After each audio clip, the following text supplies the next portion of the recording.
Now I'm going to say this. I'm going to insert my own note before I continue reading. Black men are unwanted in Europe, not black women. Black women, however, who bring black men are unwanted. So you divested women who are encouraging black women to go to Europe.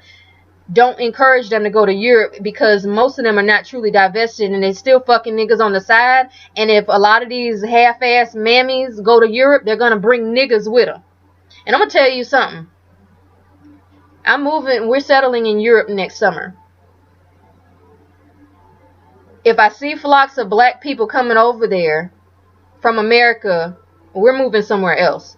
Because I'm moving over there to escape the bullshit that I see here. I don't like having niggas riding by my house with they donk, which if you don't know, a donk is a box Chevy or some other similar car with rims on it, big ass rims on it, candy paint, and music. Okay, I'm tired of hearing donks ride by my motherfucking house blaring that music. I'm tired of motorcycles riding by, racing up the fucking street with black males on them. I'm tired of seeing black women moving in my neighborhood and bringing nigglets with them. I am. I'm tired of it, because those nigglets a lot of times don't have no fucking job. And if they have a job, they only over here to fuck these black women. They're not here because they're married to these black women. They're here to fuck them and create babies with them. So all of this telling black women to go to Europe, a lot of these black women are going to bring their niggas with them. I just read a stat like last week that said in the past 10 years, over 1 million Africans have come into Europe. Over 1 million. 1 million in 10 years have gone to Europe.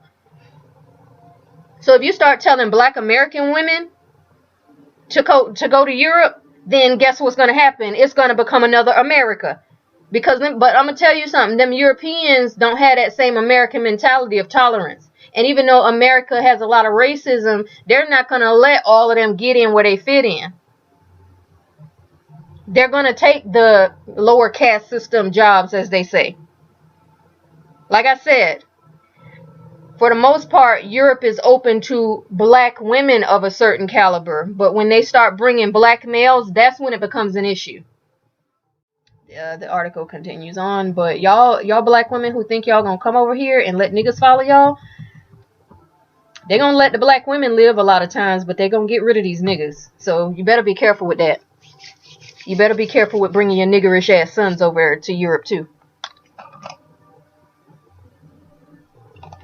Anyway, continuing on with this article about no successful black nations, it says the Yoruba says, Eniyan Biaparo Niomo Araye Nefe. I don't speak Yoruba, so I don't know about the pronunciation of that, but it's meaning the world loves a person who is like a partridge. The partridge is a poor bird that, enfeebled by its creation, has little ability to hunt, gather, protect, or feed itself. The Yoruba believe that the world loves these birds because they provide the space for people to show both sincere and insincere sympathy while holding firm to their position as the superior and maintaining the place of the partridge as the weak.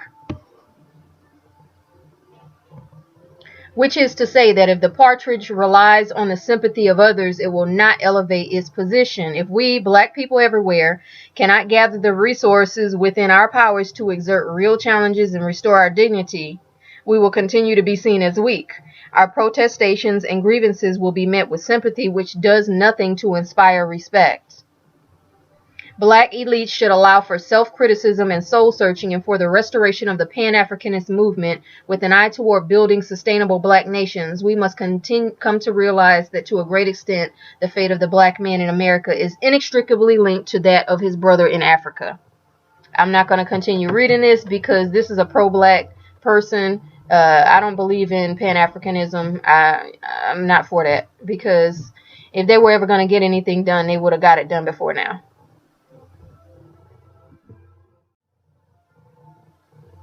That's why I say, telling black American women to go to Europe is not a good idea. Because Europeans have this mindset that they're not going to let black women get away with that perpetual victimhood mentality bullshit. They expect people to do what the fuck they're supposed to do. Black women complain a lot in America. That doesn't go over well in other countries, especially like Russia, the Eastern European countries, Finland, Norway, Sweden, the Netherlands, where those people have a very strong Germany, where those people have a very strong work ethic. But if you don't do the research on these European countries, black women will think that they can just move over there and have that same bullshit victim mentality and not have any problems. They're going to look down on you for that. Europeans are not the kind of people that want to take on black American niggerdom. They're not. Now, that is why, and I'm gonna prove to you why they're not the type to take on black American niggerdom. The majority of Americans who live abroad live in Mexico. Why? Because Mexicans are treated just like niggas are. The rest live in Canada. There are some that live in Europe, but Europe is sparsely populated by Americans compared to Canada and Mexico. And as far as black Americans, if they leave the country, they either go to the Afro-Caribbean nations, which is less likely, or they go to Mexico. Sometimes they go to Canada. But for the most part, Europeans have a mindset that you're not going to blame everybody else for your problems. In regards to the country that my fiance is from, Finland, the Finns were the poorest country in Europe at the end of World War I. Now they're one of the richest, and they are number one in the world for education. They are the number one happiest country on earth. Those people pulled them. They were looked at as the outcasts of Europe. And I know the Irish were like the kind of like, the outcasts of Europeans years ago, but the Finns were looked at similarly. And just even at the end of World War I, which was in the early 1900s, now it is a very cold country. They have an Arctic climate. So when I describe it to people, I describe it as the European Alaska. But it borders Russia. So the Finns got out from under the Swedish rule because the Swedes ruled them in a monarchy system of kings and queens. The Swedes ruled the Finns for 600 some odd years, so they got out from under that, and then Russia ruled their asses.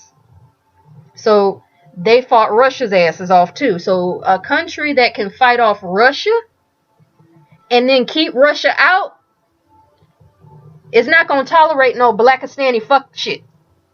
So you have to go and research these countries and who they fought their own fucking people. They fought their fellow white people off.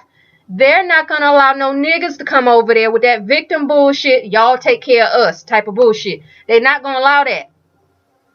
Not in mass anyway. Not in mass.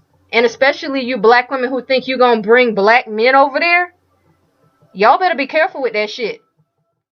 So I'm going to read that again. When black activists, especially women, are visible and vocal, they are exposed to critical levels of orchestrated hatred, such as journalist Rokhaya Diallo in France. Throughout Europe, black people are susceptible to violence and racial profiling at disproportionate levels. They experience systematically higher unemployment rates than the national average in all countries, and in schools, black students face discrimination and exclusion based on their skin color. Despite this, there are no EU or national policies developed specifically to combat racism and discrimination against people of African descent in Europe. It says there are no EU or national policies developed specifically to combat racism and discrimination against people of African descent in Europe. So y'all want to complain about affirmative action and the EEOC not, winning all y'all suits, and black women want to complain about this and complain about that. Y'all got it real motherfucking good in America. Because they've got policies and legislation that mandate diversity and inclusion. It's not the same over there in Europe. So keep on telling black women to go over there. They won't stay long. If they even get in, they won't stay long. I promise you that. It's only certain black women that are going to integrate into European society and be successful and stay there. So don't tell them to just go over there as if that's the answer to all their problems, because black women have created a lot of the issues with black men in America. And to be frank, Europeans are going to look down upon that. They know what y'all go through.